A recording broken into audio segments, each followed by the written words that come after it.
Hello student, welcome to online class. Now today we will continue your chapter number 4 agriculture. इसमें हमने पढ़ा agriculture के बारे में कि एग्रीकल्चर क्या होता है। इसको 3 सेक्टर में डिवाइड किया गया। प्राइमरी सेक्टर, ठीक है, territory sector, secondary sector. Primary sector जो हमारा एग्रीकल्चर है वो भी क्या है, किस में आता है, प्राइमरी सेक्टर में आता है, कृषि प्राइमरी सेक्टर में आता है। फिर इसके बाद सेकेंडरी सेक्टर में आता है हमारा जो हमें नेचुरल रिसोर्सेज मिले हैं उससे जो हम प्रोडक्ट बनाते हैं, जैसे वीविंग करके या मैन्युफैक्चरिंग करते हैं, तो वो आता है हमारा सेकेंडरी सेक्टर में। टेरिटरी सेक्टर में आता है इन सब चीज़ों के लिए जो हमें ज़रूरत होती है, जैसे वर्कर की नीड्स होती है, बैंकिंग की ज़रूरत होती है और ट्रेड की नीड होती है, ये सब आता है हमारा टेरिटरी सेक्टर में। तो आज का हमारा टॉपिक है टाइप ऑफ फार्मिंग। फिर हमने इसमें नेम्स, कृषि एग्रीकल्चर कल्चर्स के नेम पढ़े। पिसिकल्चर है, सेरिकल्चर, एग्रीकल्चर, वेटिकल्चर, हॉर्टिकल्चर। जैसे हमारा जो पिसिकल्चर है वो फिशिंग इन स्पेशली कंस्ट्रक्ट, जिसके लिए हम फिशिंग मत्स्य पालन से जुड़ा हुआ है। हॉर्टिकल्चर हमारा growing vegetables, flowers and fruit और कमर्शियल यूज के लिए है। फिर हमारा commercial rearing of silk worms है। सेरिकल्चर और एग्रीकल्चर में आती है हमारी कल्टीवेशन ऑन द सॉइल, मतलब जिसमें हम एग्रीकल्चर में क्या आता है, जिसमें हम खेतों में बुआई करते हैं और फसल उगाते हैं। अब है हमारा टाइप ऑफ फार्मिंग, कृषि के प्रकार। Farming is practised in various way across the world. Farming क्या है, कृषि विश्व में क्या है, अलग अलग तरीके से की जाती है। Depending upon the geographical condition, demand of produce, labour and level of technology, farming can be classified into too many types. These are subsistence farming and commercial farming। जो क्या है, geographical, depending upon the geographical condition, भौगोलिक जो परिस्थिति है उसके ऊपर depend करती है एग्रीकल्चर।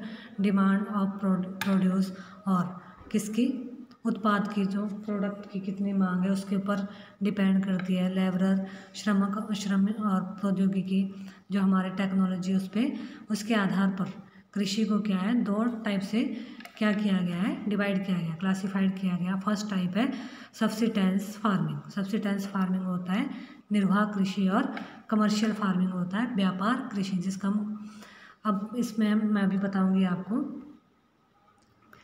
सब्सिस्टेंस फार्मिंग कौन सी होती है? सब्सिस्टेंस फार्मिंग होती है जो फार्मिंग ओनली, वह फार्मिंग होती है जिसका यूज़ हम किसके लिए करते हैं, ओनली अपनी नीड्स को पूरा करने के लिए करते हैं, उसको हम सब्सिस्टेंस फार्मिंग कहते हैं। This type of farming is practised to meet the needs of the farmers family. मतलब जो भी हम फार्मिंग कर रहे हैं उसमें क्रॉप्स उगा रहे हैं या कुछ भी फल उगा रहे हैं, लेकिन हम उतना ही उगा रहे हैं जितना जिसकी कि हमारी फैमिली को उसकी नीड है। मतलब उसको हम बेचते नहीं हैं, सिर्फ अपनी ज़रूरतों को पूरा करने के लिए ही फार्मिंग करते हैं, वो होती है हमारी subsistence farming. Traditionally low level of technology and house hold labour are use to produce on small input. इसमें क्या होता है, ट्रेडिशनली पारंपरिक रूप से जो कम उपज प्राप्त करने वाले निम्न स्तरीय और टेक्नोलॉजी और पारिवारिक श्रम का उपयोग इसमें स्मॉल प्रोड्यूस किया जाता है, इसमें किया जाता है। Subsistence farming can be further classified as intensive subsistence and primitive subsistence farming. Subsistence जो फार्मिंग है, निर्वाह कृषि को पुनः गहन निर्वाह और आदिम निर्वाह कृषि में, इसको भी 2 टाइप से आगे डिवाइड किया गया है। एक तो है हमारा इंटेंसिव सब्सिस्टेंस और परमेटिव सब्सिस्टेंस। अब इस इंटेंसिव सब्सिस्टेंस एग्रीकल्चर होता है the farmer cultivates A small plot of land using simple tools and more labour. गहन निर्वाह कृषि होती है इंटेंसिव सब्सिस्टेंस एग्रीकल्चर होता है में किसान एक छोटे, मतलब जो फार्मर है एक छोटे से भूभाग पर, लैंड पर क्या करता है, कृषि करता है और उसमें अधिक और औजारों और अधिक उसमें वह सिंपल से औजार यूज़ करता है और अधिक ज़्यादा उसमें मेहनत करता है। Climate with large number of day with sunshine and fertile soil permit growing of more than one crop annually on the same plot। और इसमें क्या होता है, क्लाइमेट के अकॉर्डिंग, वेदर के अकॉर्डिंग, सनशाइन मतलब सूर्य धूप वाले दिनों में युक्त जलवायु और उर्वर मृदा वाले खेत में क्या है, जहाँ पर कम बारिश होती है वहाँ पर क्या होता है, वर्ष में एक साल में एक ही फसल, सेम फसल वहाँ पे बोई जाती है। Rice is the main crop, और राइस क्या है, इसकी मेन क्रॉप है। अदर क्रॉप्स इंक्लूड वीट, मेज, पल्सेस एंड ऑयल सीड्स। इसके अलावा दूसरी जो इसके साथ फसलें हैं वह कौन कौन सी है, मक्का, गेहूँ, दालें वगैरह, इन सब दलहन और तिलहन शामिल है। इस intensive substance agriculture is prevalent in the thickly populated areas of the monsoon regions of Southeast and East Asia। और ये इंटेंसिव जो इंटेंसिव सब्सिस्टेंस एग्रीकल्चर क्या है, साउथ में, दक्षिण पूर्वी और पश्चिम और पूर्वी एशिया के जो एरिया में वहाँ पर मानसूनी प्रदेशों में की जाती है। अब है primitive subsistence agriculture including shifting cultivation and nomadic herding. इसके अकॉर्डिंग कौन कौन सी आती है, परमिटिव सब्सिस्टेंस के अकॉर्डिंग यह क्या होती है, स्थानांतरित होती है। यह जैसे यहाँ पर जो लैंड की फर्टिलाइजेशन है वह कम हो गई है तो यहाँ से जो फार्मर है हुआ है उस जगह को छोड़कर अगली लैंड पर चले जाता है काम करने के लिए। इसमें आता है, इसमें हमारे शिफ्टिंग कल्टीवेशन और नोमैडिक कल्टीवेशन आती है। शिफ्टिंग कल्टीवेशन होती है जो एक एरिया में जब तक उसकी उर्वरता है वहाँ पर रहते हैं और जैसे उसकी लैंड की फर्टिलाइजर कम होती है, उनकी नीड्स वहाँ पे पूरी नहीं होती है तो लोग वहाँ से कृषि करने के लिए दूसरे एरिया में चले जाते हैं। और नोमैडिक होती है जो पशुचारण मतलब पशुपालन का जो काम करता है। अब इसमें हमारी शिफ्टिंग कल्टीवेशन है, पहले इसके बारे में मैं आपको बता चुकी हूँ। ये क्या होती है shifting cultivation is practiced in the thickly forested area of Amazon basin, tropical Africa, part of Southeast Asia and Northeast India। जो शिफ्टिंग कल्टीवेशन वह कहाँ की जाती है, अमेजन बेसिन के फॉरेस्ट में, ट्रॉपिकल अफ्रीका में और part of south east Asia, Asia का जो साउथ पार्ट है वहाँ की जाती है। और नॉर्थ ईस्ट इंडिया में क्या है, नॉर्थ ईस्ट में पूर्वी उत्तर पूर्वी एरिया में शिफ्टिंग कल्टीवेशन की जाती है। These are the areas of heavy rainfall and quick regeneration of vegetation.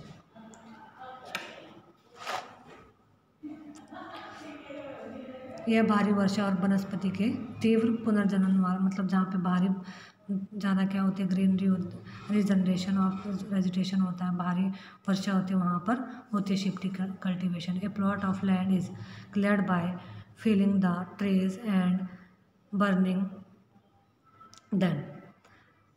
The ash are then mixed with the soil and crops like maize, yam, potatoes and cassava are grown. और इनमें क्या है, वृक्षों को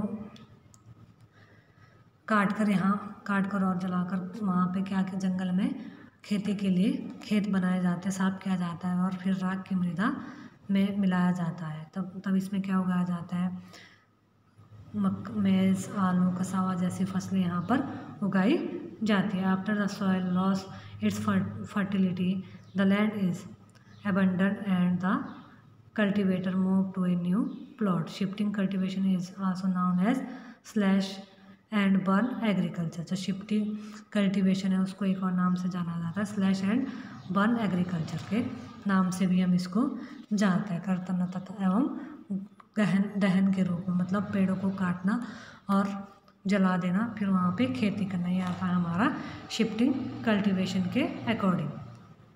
अब है हमारा नोमैडिक हार्डिंग।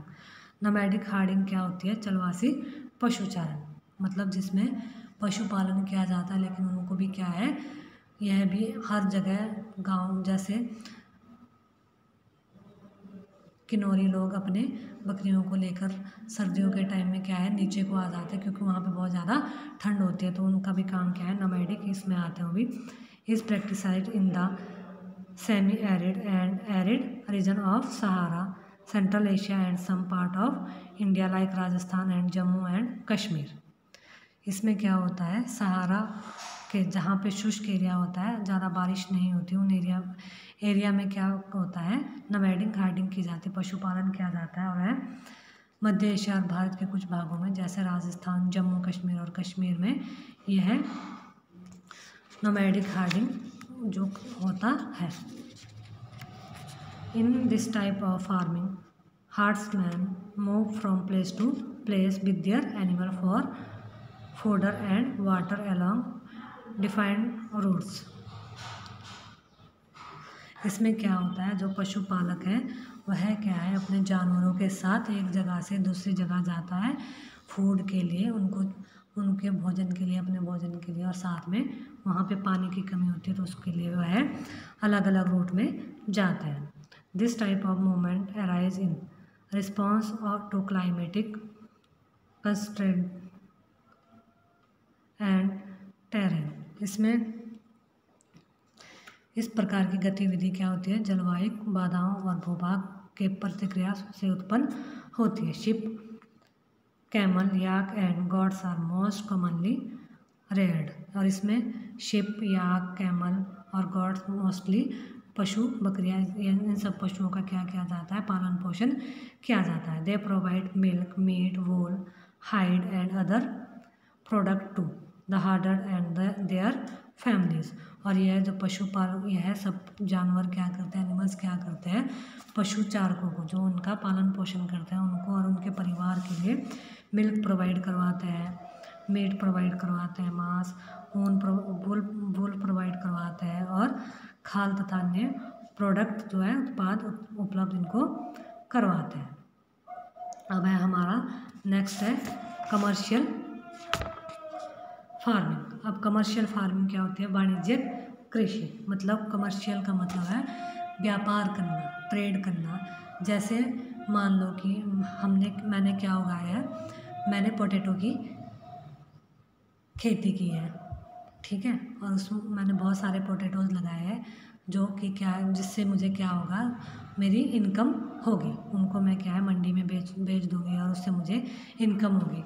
तो इसके साथ साथ और इससे जो इनकम होगी इसका यूज़ हम किसके लिए, जो हमारे पास वस्तुएं नहीं है उनके लिए भी कर सकते हैं। तो ये होती है commercial farming. In commercial farming crops are grown and animals are reared for sale in market. मतलब क्या है, कमर्शियल फार्मिंग मार्केट में सेल करने के लिए की जाती है। इसमें भी हम कृषि कर सकते हैं, पशुपालन भी कर सकते हैं, ठीक है। The area cultivated and the amount of capital used is large. और इसमें विस्तृत कृषि और क्षेत्र और अधिक पूंजी का क्या किया जाता है, यूज़ किया जाता है, कैपिटल का यूज़ होता है इस कल्टीवेशन में।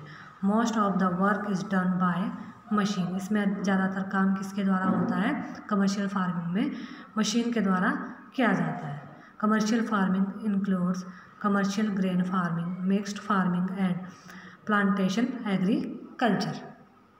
जो कमर्शियल फार्मिंग है अधिकांश इसमें क्या होता है, वाणिज्यिक क्या अपने अनाज कृषि, मिश्रित कृषि और रोपण कृषि भी इसमें हमारी मिक्स्ड कृषि फार्मिंग आती है, प्लांटेशन, रोपण कृषि और ग्रेन फार्मिंग मतलब अनाज जो हम उगाते हैं ये सब भी इसके अकॉर्डिंग कमर्शियल फार्मिंग के अकॉर्डिंग आता है। In commercial grain farming crops are grown for commercial purpose. जो कमर्शियल ग्रेन की फार्मिंग करते हैं हम, उस क्रॉप्स की फार्मिंग क्यों करते हैं हम, कमर्शियल पर्पस के लिए, ताकि हम उसको बेचकर अपनी इनकम कर सकें। Wheat and maize are common commercial grown grain. मक्का और गेहूँ क्या है, यह भी कमर्शियल क्रॉप्स है। Major area where commercial grain farming is practised are temperate grassland of North America, Europe and Asia. These areas are sparsely populated with large farms spreading over hundreds of hectares. Severe winter restrict the growing season and only a single crop can be grown. इसमें ये जो खेती है वाणिज्यिक कृषि क्या करता है, इसमें उद्देश्य से उगाई जाती है। इसमें गेहूँ मक्का के रूप में उगाई जाने वाली बहुत सारी फसलें आती हैं और यह उत्तरी अमेरिका, नॉर्थ अमेरिका, यूरोप और एशिया के जो शीतोष्ण है हमारे, कहाँ पे उगाई जाती है ये,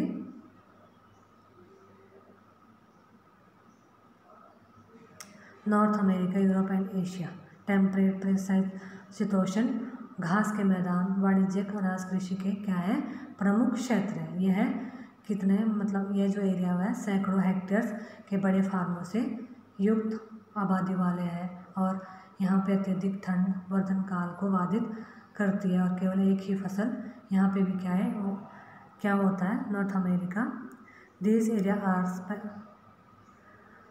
specially populated with large farm spreading over 100 of hectare, मतलब एरिया में 100 सैकड़ों हेक्टेयरों में फैला हुआ है। और severe winter restrict the grown season and only a single crop can be grown. और इसमें क्या है, विंटर सीजन में एक ही फसल उगाई जा सकती है। अब इसमें इन मिक्स्ड फार्मिंग, अब मिक्स्ड फार्मिंग क्या होती है, मिश्रित खेती क्या होती है। In mixed farming the land is used for growing food and fodder crop and rearing live stock, मतलब मिश्रित खेती में जो भूमि का उपयोग है, यूज है, उसके लिए किया जाता है, भोजन और पशुओं के चारे के लिए किया जाता है। It is practised in Europe, eastern Asia, Argentina, south east Australia, New Zealand and south America. और यह यूरोप, पूर्वी संयुक्त राज्य अमेरिका, अर्जेंटीना, दक्षिण पूर्व ऑस्ट्रेलिया, इन सब एरिया में की जाती है कौन सी, मिक्स कल्टीवेशन, मिक्स फार्मिंग वहाँ पे की जाती है। अब है प्लांटेशन। और प्लांटेशन जो रोपण कृषि है वो क्या होती है, plantation are a type of commercial farming where single crop of tea, coffee, sugar cane, काजू, रबर, बनाना और कॉटन आर ग्रोन। यह क्या होती है, ये भी एक कमर्शियल फार्मिंग है। इसमें सिंगल क्रॉप उगाई जाती है, जैसे टी की प्लांटेशन कर सकते हैं हम, शुगर केन की, शुगर केन होता है गन्ना, जिससे हम क्या बनाते हैं, शुगर बनाते हैं, चीनी बनाते हैं, गुड़ बनाते हैं, शक्कर बनाते हैं। तो ये सब किससे बनती है, हमारी शुगर केन से बनती है। काजू है हमारा, रबड़ है, बनाना और कॉटन, यह एक टाइम में एक ही फसल यहाँ पे उगाई जाती है। Large amount of labour and capital R required. और इसमें क्या है, इसमें बहुत बड़े पैमाने पर श्रम मतलब लेबर चाहिए और अधिक ज़्यादा पूंजी की नीड होती है। The produce may be processed on the farm itself और in nearby factories. The development of a transport network is thus essential for such farming. और इसमें क्या है, उत्पाद का जो प्रोडक्शन प्रसंस्करण है खेती पर ही या निकट, मतलब यह खेती पर या कारखाने के आसपास में किया जाता है। और इससे क्या होता है कि कृषि में परिवहन जाल के विकास की, मतलब नेटवर्क की जाल, नेटवर्क क्या फैल जाता है इसका नेटवर्क, कि वहाँ पे इतनी ज़्यादा फसल कमर्शियल रूप से इसकी, जैसे बनाना का बगीचा लगा दिया, शुगर केन लगा दिया, तो उससे मतलब क्या हो जाता है, इसमें नेटवर्क किया जाता है। मेजर प्लांट मतलब नेटवर्किंग का मतलब है फैलाना। Major plantation are found in the tropical region of the world, rubber in Malaysia, coffee in Brazil, tea in India and Sri Lanka are some example. जैसे रोपण कृषि के पूरे वर्ल्ड में मुख्य क्षेत्र है वह है कौन से, हमारे tropical regions of the world. Tropical region आता है जो उष्णकटिबंधीय प्रदेश होता है, वहाँ पे क्या की जाती है, प्लांटेशन की जाती है। इसमें रबड़ सबसे ज़्यादा होता है, मलेशिया में उगाया जाता है। फिर कॉफ़ी इन ब्राज़ील में सबसे ज़्यादा प्रोडक्शन किसका किया जाता है, कॉफ़ी का। और टी का इंडिया और श्रीलंका में होता है। यह कुछ इसके एग्जाम्पल है। अब हम नेक्स्ट वीडियो में पढ़ेंगे मेजर क्रॉप्स।